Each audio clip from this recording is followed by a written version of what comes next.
جس نے ہمیں اپنا محبوب عطا فرمایا۔ آقا کریم صلی اللہ علیہ وآلہ وسلم کی بعثت مبارکہ یعنی حضور کا ہمارے درمیان جلوہ فرما ہونا، یہ اللہ کی سب سے بڑی نعمت ہے، نعمت عظمی، اللہ کا احسان عظیم۔ نعرہ تکبیر، اللہ اکبر، نعرہ رسالت، یا رسول اللہ، حق علماء اہل سنت زندہ باد۔ کائنات کی لا تعداد نعمتیں، بے شک، ان تعدوا نعمت اللہ لا تحصوها، بے شک، تم اللہ کی نعمتیں اگر گننے لگو تمہاری گنتی ختم ہو جائے گی، اللہ کی نعمتیں ختم نہیں ہو سکتی، بے شک، اتنی لاتعداد نعمتیں۔ لیکن رب نے یہ ساری کائنات ہمارے لیے بنا کر، یہ ساری نعمتیں ہمیں عطا فرما کر بھی اللہ، اگر کسی شے کا احسان جتایا ہے تو وہ آمد مصطفیٰ ہے۔ بے شک، لقد من اللہ علی المؤمنین اذ بعث فیہم رسولا، اللہ نے ایمان والوں پر یہ سب سے بڑا احسان کیا کہ اپنا محبوب انہیں عطا بے فرمایا۔ شک، بے شک، ماشاء اللہ، سبحان ہم اس وقت اجتماعی طور پر افراط و تفریط کا شکار ہیں۔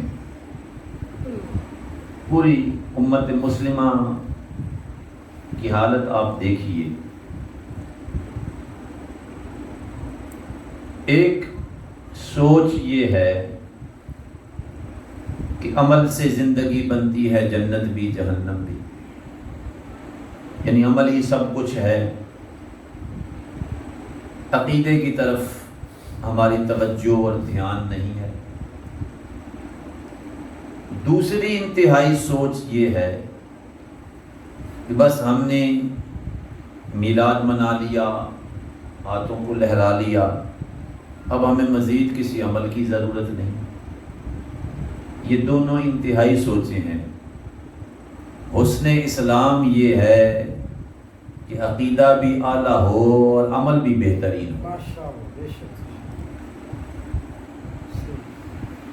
ایک گروہ اور جماعت وہ ہے جو کہے کہ یہ میلاد منانا ایک بدعت ہے، ایک فضول کام ہے، ایک رسم ہے، یہ ایک سوچ ہے۔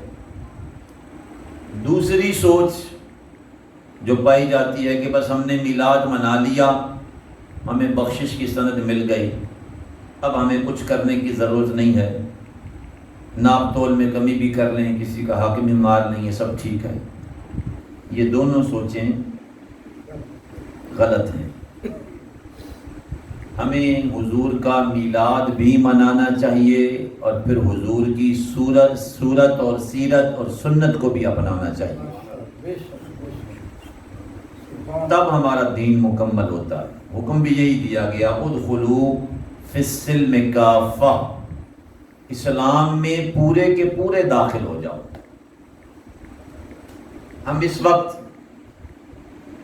ادھوری پرواز کر رہے ہیں، ہماری سوچیں اپاہج ہیں، ہمیں اسے مکمل بنانا ہے۔ میلاد شریف منانا بڑی سعادت کی بات ہے، اللہ تعالیٰ نصیب فرمائے آمین، ہر ایک کو اللہ اس نعمت کے ملنے پر خوشی منانے کی توفیق عطا فرمائے۔ میلاد منانے کے لیے کسی دلیل کی ضرورت نہیں ہے۔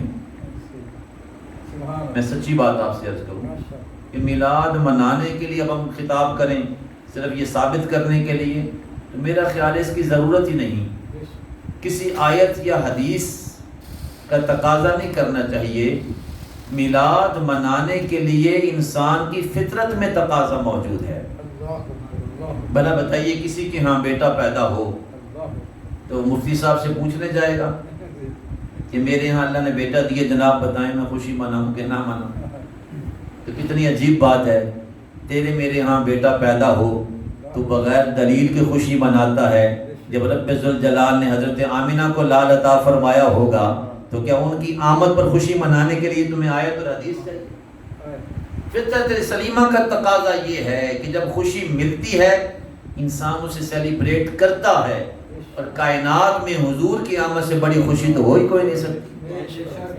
اس کے لیے ہمیں کسی دلیل کی ضرورت نہیں، ہم بحث بھی نہیں کرتے اس معاملے میں، ہم تو اس سے ایک قدم آگے بڑھنا چاہتے ہیں۔ اب یہ ہمارے اپنوں کے لیے بات ہے، یہاں سب لوگ وہ بیٹھے ہیں جو میلاد منانے والے ہیں، ہمیں اس سے اگلا قدم رکھنا ہے وہ کیا کہ ہمیں اس بات پہ غور کرنا چاہیے کہ جس آقا کی آمد پر ہم خوشیاں منا رہے ہیں ان کے دنیا میں آنے کا مقصد کیا ہے۔ حضور تشریف لے آئے، گلی گلی چرچا ہو رہا ہے، حضور آ گئے ہیں، حضور آ گئے ہیں، حضور آ گئے ہیں۔ خدا را ایک مرتبہ تو سینے پہ ہاتھ رکھ کے یہ سوچئے نا کہ حضور کیوں آ گئے؟ اللہ نے اپنے حبیب کو ہمارے درمیان مبعوث کیوں فرمایا؟ قرآن مجید نے بڑے اہتمام کے ساتھ حضور کی بعثت مبارکہ کا ذکر کیا، لیکن جہاں جہاں حضور کے آنے کا تذکرہ ہے وہاں وہاں آنے کا مقصد بھی بیان کیا ہے۔ ہم صرف آنے کی بات کرتے ہیں، اس سے آگے نہیں چل رہے ہم۔ سب سے پہلے ابراہیم علیہ السلام کی دعا ہے، وَإِذْ يَرْفَعُ إِبْرَاهِيمُ الْقَوَاعِدَ مِنَ الْبَيْتِ وَإِسْمَاعِيلُ، جس وقت ابراہیم اور اسماعیل علیہ السلام کعبۃ اللہ کی دیواروں کو بلند کر رہے تھے، انہوں نے کچھ دعائیں کی، اور ان دعاؤں میں ایک دعا یہ ہے کہ ربنا وابعث فیہم رسولا، اے اللہ اپنے حبیب آخر الزمان کو میری اولاد میں مبعوث فرما، تیرا وہ آخری نبی جس کے طفیل تو نے ہم سب کو نبوت اور رسالت عطا کی، ہم سے وعدہ لیا گیا ان پر ایمان لانے کا، ان کی نصرت کرنے کا، اے اللہ اپنا وہ پیارا حبیب میری اولاد میں بھیجنا۔ اور کس شان کے ساتھ انہوں نے بھی مقصد بیان کیا، یتلو علیہم آیاتک، اور تیرا حبیب اس شان کے ساتھ جلوہ فرما ہو کہ انہیں تیری آیتیں تلاوت کر کے سنائے، وَيُعَلِّمُهُمُ الْكِتَابَ وَالْحِكْمَةَ، انہیں کتاب اور حکمت کی تعلیم دے، وَيُزَكِّيهِمْ، اور ان کا تزکیہ فرمائے۔ یہ تین مقاصد بیان ہوئے، یتلو علیہم آیاتک، اللہ کی آیتوں کی تلاوت کرے، یعلمہم الکتاب والحکمہ، انہیں کتاب اور حکمت کی تعلیم دے، ویزکیہم، ان کا تزکیہ کرے۔ یہ ہے دعائے ابراہیمی۔ ایک دفعہ میں پھر دوہرا دوں، آپ ترتیب پہ ذرا غور کرنا اور ذہن نشین کریں۔ سب سے پہلے کیا ہے؟ یتلو علیہم آیاتک، اللہ کی آیتوں کی تلاوت کرے، یعلمہم الکتاب والحکمہ، دوسرے نمبر پہ کیا ہے؟ کتاب اور حکمت کی تعلیم دے، تیسرے نمبر پہ کیا ہے؟ وَيُزَكِّيهِمْ، ان کا تزکیہ کرے۔ سب سے پہلے تلاوت، دوسرے نمبر پہ تعلیم، پھر تیسرے نمبر پہ تزکیہ۔ یہ ابراہیم علیہ السلام کی دعا ہے، دعا قبول ہوئی، پھر اللہ نے بار بار اس کا تذکرہ فرمایا، تین مقامات پہ، اور تین مقامات قرآن مجید میں بعین ہی انہی الفاظ کے ساتھ حضور کی آمد کا ذکر کیا گیا۔ اسی سورہ بقرہ میں ایک مرتبہ، اور پھر سورہ آل عمران میں لقد من اللہ علی المؤمنین اذ بعث فیہم رسولا، اور پھر سورہ جمعہ کی ابتدائی آیات۔ تینوں مقامات پر یہی الفاظ ہیں، مگر اللہ نے ترتیب بدلی ہے۔ اب میں پورے قرآن مجید کے مطالعہ کا نچوڑ آپ کو عرض کر رہا ہوں۔ ایک مقام یہ جہاں ابراہیم کی دعا ہے، ترتیب کیا ہے؟ تلاوت آیات، تعلیم کتاب و حکمت، اور پھر تزکیہ. لیکن رب نے دوبارہ جب حضور کی آمد کا اور بعثت کا ذکر کیا تو ترتیب کیا ہوئی؟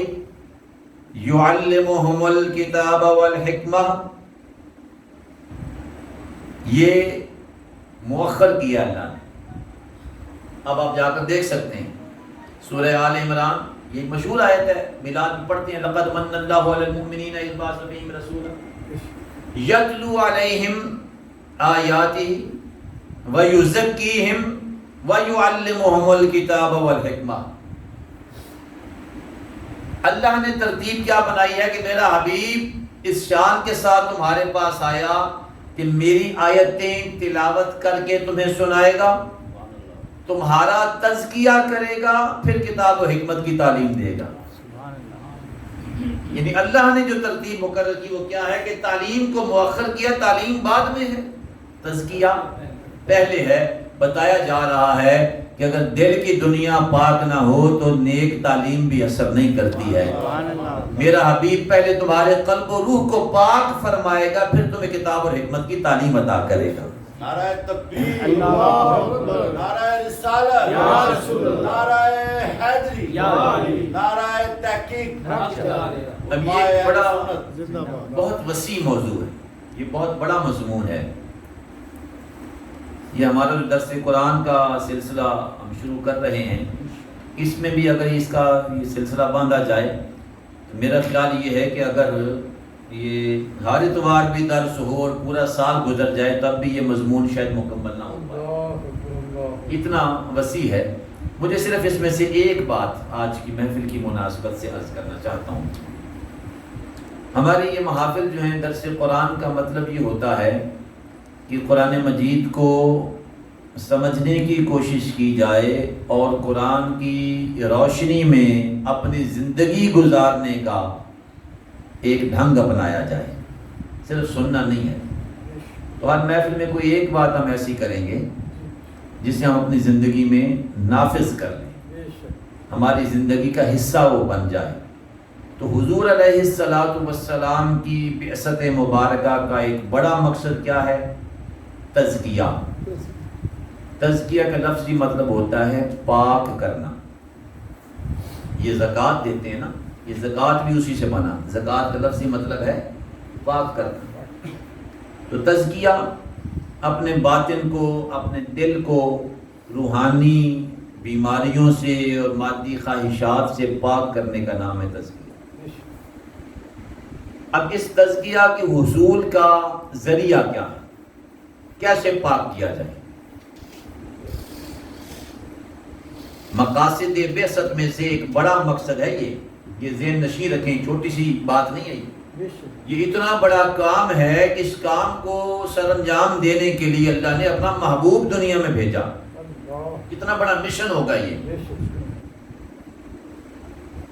اب اس کے ذرائع کیا ہیں، اس کے وسائل کیا ہیں، اس منزل تک پہنچنے کا طریقہ کیا ہے؟ تو یہ ایک پورا سلیبس ہے تزکیہ باطن کا. اس میں سے ایک بہترین ذریعہ جو ہے وہ ہے روزہ. آج میرے ذہن میں یہ خیال ہے کہ چونکہ ماہ رمضان ابھی تازہ گزرا، ابھی اس کی کیفیات اور اس کی انوار ہمارے ظاہر و باطن کو روشن کر رہے ہیں، لیکن بہت جلد ہم فراموش کر دینے والے ہیں نا جی. بندہ بھول جانے والا ہے. ہمارا مزاج بھی یہ ہو گیا کہ ہماری جو سیلیبریشنز ہیں نا بڑی عارضی اور وقتی سی ہوتی ہیں. جو چیزیں مستقل ہماری زندگی کا حصہ ہونا چاہیے ہم نے ان کے لیے بھی کوئی ایک دن مخصوص کر دیا. پیدا ہونے سے لے کر مرنے تک بھلا ماں باپ سے کوئی تعلق ٹوٹ سکتا ہے، لیکن ہم نے اسے بھی ایک دن تک مخصوص کر دیا. آج مدرس ڈے ہے، آج فادرس ڈے ہے. بندہ پوچھے اگر یہ ڈے مدر کا ہے تو باقی 364 ڈیز جو ہیں وہ کس کے ہیں؟ جو چیز ہماری پوری زندگی پر محیط ہونی چاہیے ہم نے اسے ایک ایک دن تک محدود کر دیا. تو ماہ رمضان کے لیے بھی ایسے ہی ہمارا مزاج ہے. ایک مہینہ آتا ہے سال میں اور جیسے ہی چاند رات ہوئی نہیں اور وہ اڑن چھو ہوا نہیں، ایسا نہیں ہونا چاہیے. ماہ رمضان کی تجلیات سے پورا سال ہمارا منور ہونا چاہیے. تو میں نے آج آپ سے گفتگو کے لیے جو عنوان چنا ہے وہ ہے روزہ. باطن کی پاکیزگی کے لیے سب سے مؤثر جو نسخہ ہے، بہترین جو دوا ہے نا دل کی اور روح کی بیماریوں کے لیے، وہ روزہ ہے. حضور صلی اللہ علیہ وآلہ وسلم کی امت کو یہ شرف بخشا گیا کہ ماہ رمضان کے روزے ان پر فرض کیے گئے، مگر روزہ کسی نہ کسی صورت میں ہر امت پہ لازم اور واجب کیا گیا. یہ قرآن ہے. یا ایھا الذین آمنوا کتب علیکم الصیام کما کتب علی الذین من قبلکم. تم پر روزے فرض کیے گئے جیسے تم سے پہلے والوں پر کیے گئے تھے. تو یہ ہر ایک پر روزہ فرض رہا، اس کی صورت اور اس کی حیت اور اس کا زمان مختلف رہا. ماہ رمضان کا مکمل جو 29 سے 30 دن کا پیکج ہے، یہ حضور کی امت کو عطا ہوا. ہم اگر اپنی زندگی پہ غور کریں تو ہماری اکثر پریشانیوں کا سبب اور ہماری زندگی کی بھاگ دوڑ کی جو مین وجہ ہے وہ ہماری خواہشات ہے. اس سے تو کوئی انکار نہیں ہو سکتا. میں نے ایک وقت اگر کھانا کھانا ہے، وہ کھانا مجھے میسر آ گیا اور اللہ نے سردی گرمی سے بچاؤ کے لیے ایک چھت مجھے عطا کر دی. اب مجھے بتائیے اس کے بعد میری بھاگ دوڑ کا مقصد کیا ہے؟ میں اپنے گھر میں رہتا ہوں اور مجھے کھانا مل جاتا ہے. اس کے بعد مجھے بتائیے کہ مجھے زندگی میں تگ و دو کرنے کی ضرورت کیا ہے؟ مجھے کیا تکلیف ہے کہ اگر میں ملازمت کرتا ہوں تو میں رشوت بھی لوں؟ مجھے کیا تکلیف ہے کہ میں سردی گرمی کی پرواہ کیے بغیر اپنے بزنس کو بڑھانے کے لیے دوڑ بھاگ کر رہا ہوں؟ کیا تکلیف ہے مجھے کہ میں کسی کا حق چھین کر کوئی جائیداد بنا رہا ہوں؟ صرف میری خواہش. یہ خواہشات کا گورکھ دھندا ہے. میری یہ خواہش ہے کہ نہیں، میں جو 4 مرلے کے مکان میں رہ رہا ہوں تو میرے پاس 2 کنال کا بنگلہ کیوں نہیں ہے؟ میں اوبر کریم میں سفر کر کے آسانی سے اپنا مقصد حاصل کر سکتا ہوں. نہیں جی، میرے پاس بھی کوئی لینڈ کروزر ہونی چاہیے. کیا سبب ہے؟ صرف خواہش. یہ خواہشات بندے کو اپنا جب غلام بنا لیتی ہیں تو پھر بندہ حلال اور حرام کی تمیز بھول جاتا ہے. ان خواہشات کو اگر بندہ کنٹرول کر لے تو ساری مصیبتوں اور پریشانیوں سے بے نیاز ہو سکتا ہے. اور ان خواہشات کو کنٹرول کرنے کا بہترین ذریعہ جو ہے وہ روزہ ہے. حضور صلی اللہ علیہ وسلم نے ارشاد میں مثال دے رہا ہوں، سرکار کا فرمان ہے. میرے حضور نے ارشاد فرمایا، جوان آدمی کو پاس استطاعت ہو، اسے چاہیے کہ وہ فوراً نکاح کر لے. جوان کے پاس استطاعت ہو تو وہ نکاح کرے. اور فرمایا اگر اس کے پاس نکاح کی استطاعت نہیں ہے تو پھر وہ روزہ رکھے. اس حدیث مبارکہ میں یہ اشارہ ہے کہ نکاح انسان کسی خواہش کو جائز طریقے سے پورا کرنے کے لیے کرتا ہے.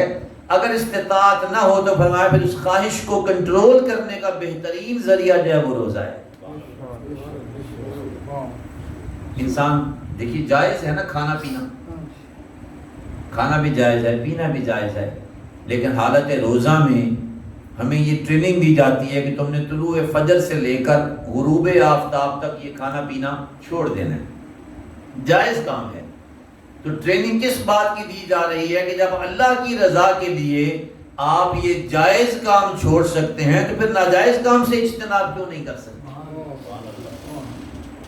خواہش کو کنٹرول کرنا یہ سب سے بڑا نسخہ ہے، یہ ویکسینیشن ہے، یہ خواہش کے وائرس کو کنٹرول کرنے کے لیے. اسے اختیار کرنا چاہیے. جس وقت آدم علیہ السلام اس روئے زمین پر اتارے گئے تو آپ کی نورانیت پر ایک حجاب آ گیا. آپ کی نورانیت پر ایک حجاب آ گیا. عام طور پر ہم بعض لوگ بے احتیاطی سے اس بات کو بیان کرتے ہیں کہ جی ان کا رنگ ایسے ہو گیا. نہیں، اللہ کے نبی کی شان بڑی بلند ہے. نبیوں کے لیے، رسولوں کے لیے لفظ بڑے سوچ سمجھ کر استعمال کرنے چاہیے.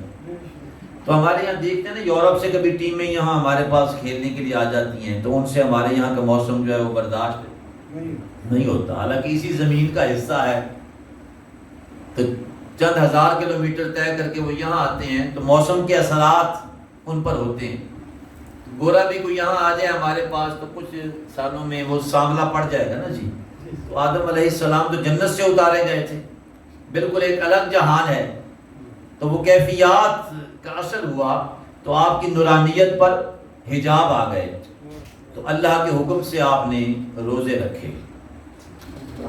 3 روزے رکھنے کا حکم دیا گیا. تو پہلا روزہ رکھا آپ نے چاند کی 13 تاریخ کو، تو وہ 1/3 حجاب جو ہے وہ دور ہو گیا.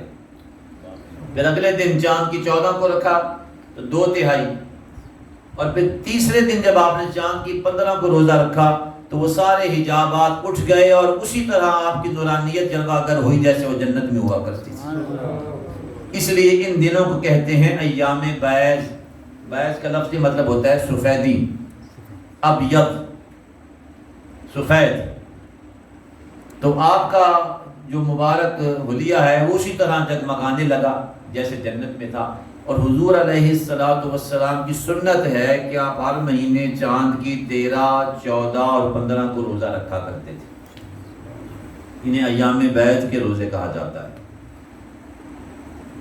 جس طرح آدم علیہ السلام کے ظاہری وجود پر وہ حجاب آ گئے اور ان روزوں کی برکت سے اللہ نے ان حجابات کو اٹھا دیا اور وہی نور چمکنے لگا.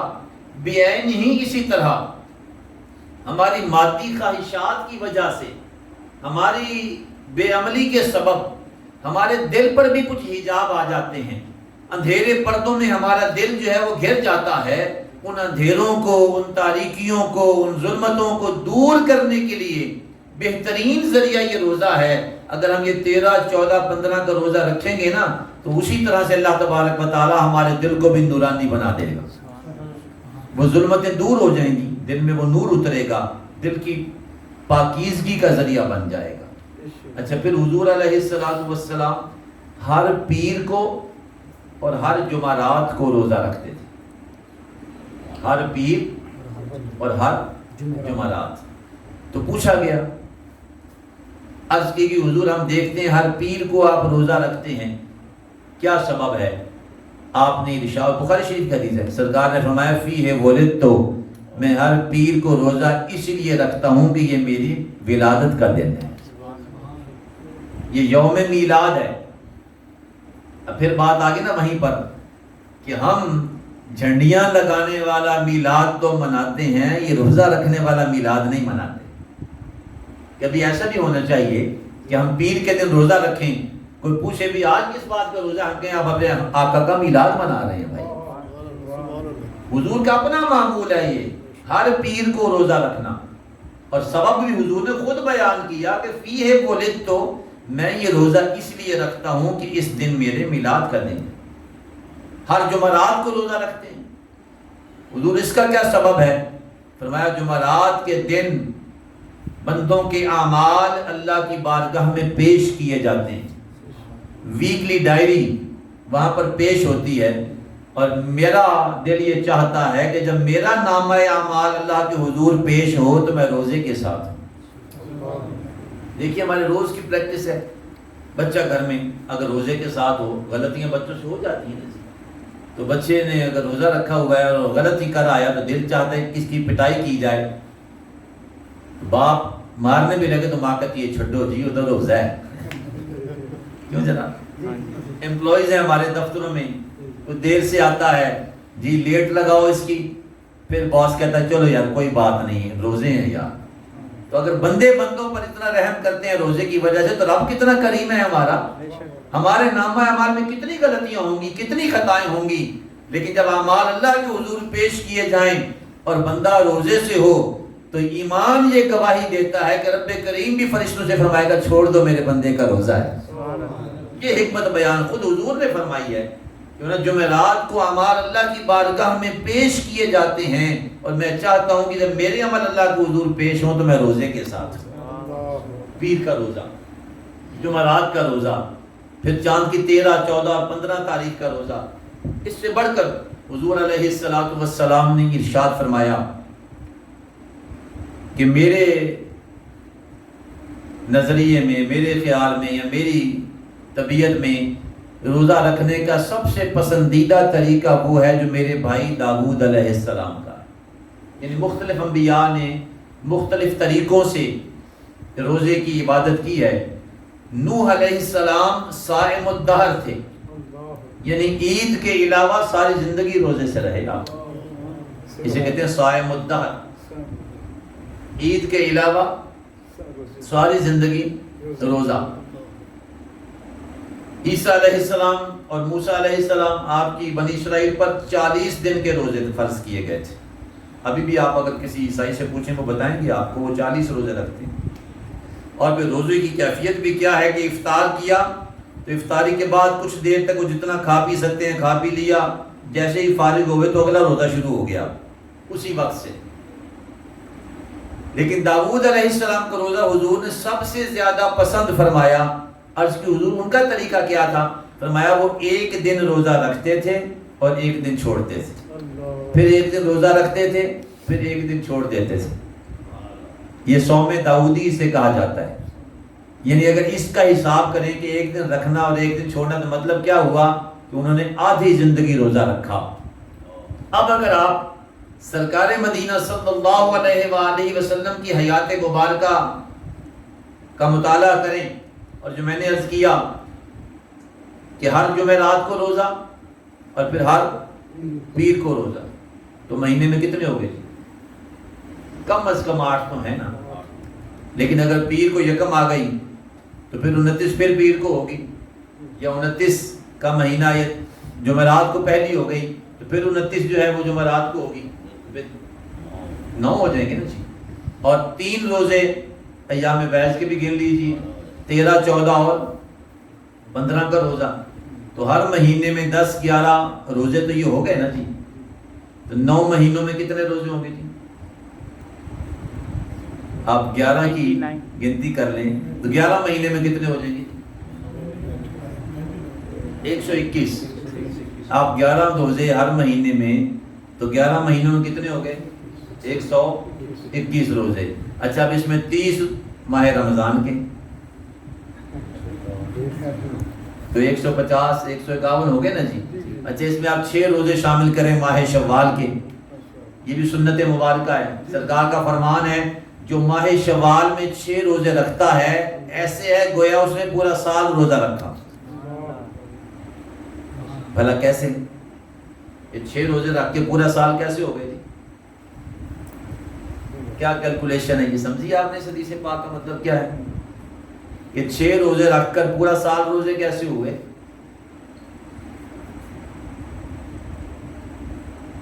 من جاء بالحسنۃ فلہ عشر امثالها، اللہ نے ایک قانون دیا، فرمایا میرے بندے ایک نیکی لے کر میری بارگاہ میں آئیں گے تو میں انہیں 10 گنا اجر اس کا عطا فرماؤں گا۔ یہ قرآن ہے۔ من جاء بالحسنۃ فلہ عشر امثالها، تم ایک نیکی لے کر آؤ، اللہ تعالیٰ اس کی مثل 10 نیکیاں تمہارے نامہ اعمال میں درج فرما دیتا ہے۔ اب آپ نے اگر 30 روزے رکھے تو 10 سے ملٹیپلائی کریں کتنے ہو گئے جی؟ 300۔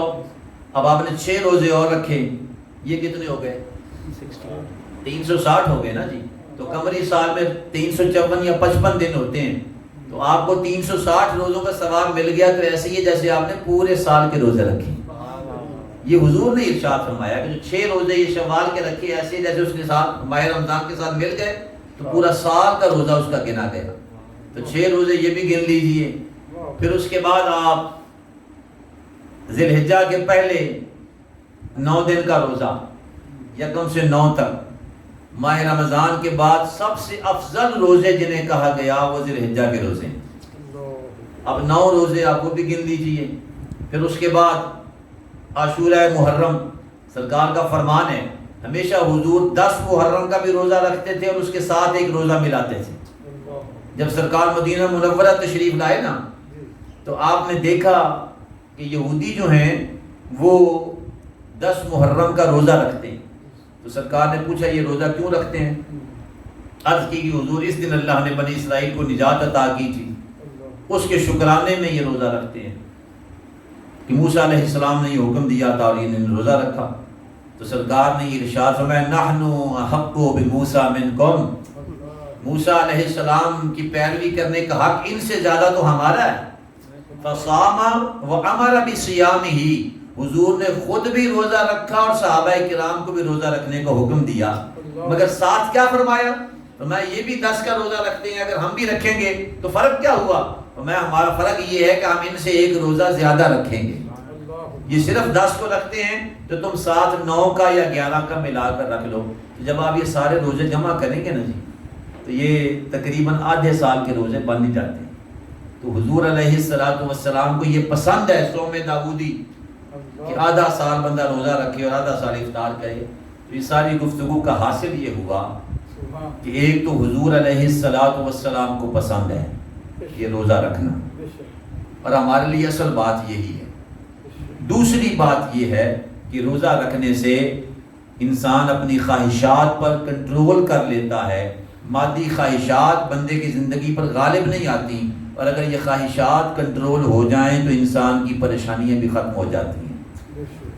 اور تیسری بات یہ ہے کہ روزہ رکھنے سے انسان کی روح اور انسان کا دل جو ہے وہاں تاریکی اور ظلمت کے سارے پردے اٹھ جاتے ہیں، اور اللہ کے نور سے قلب و روح جو ہے وہ جگمگا اٹھتے ہیں، اور جب قلب و روح جگمگاتے ہیں نا پھر ان کا اثر انسان کے چہرے پر دکھائی دیتا ہے، اور چہرہ دیکھنے سے پتہ چلتا ہے یہ کوئی اللہ والا جا رہا ہے۔ تو ہمیں چاہیے کہ اپنی زندگی کی روٹین میں اس روزے کو شامل کریں، زیادہ سے زیادہ اس عبادت کو اپنانے کی کوشش کریں، اللہ توفیق دے۔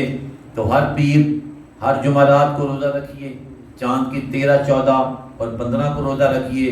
اس کے علاوہ بھی اگر آپ کی صحت اور مصروفیات اجازت دیں تو زیادہ سے زیادہ رکھیں، لیکن کم از کم آج کی محفل پاک سے ہم یہ ارادہ لے کر جائیں، کم از کم یعنی بہت زیادہ نہیں تو پیر اور جمعرات کو ہم روزہ رکھا کریں۔ چلیں یہ 2 بھی نہیں رکھ سکتے تو ایک پیر کا تو رکھنے کی کوشش کریں نا، اور 4 پیر نہیں رکھ سکتے تو مہینے میں ایک پیر کا روزہ تو رکھیں کہ میرے حضور کے میلاد کا دن ہے نا، ایک پیر آغاز کیجئے۔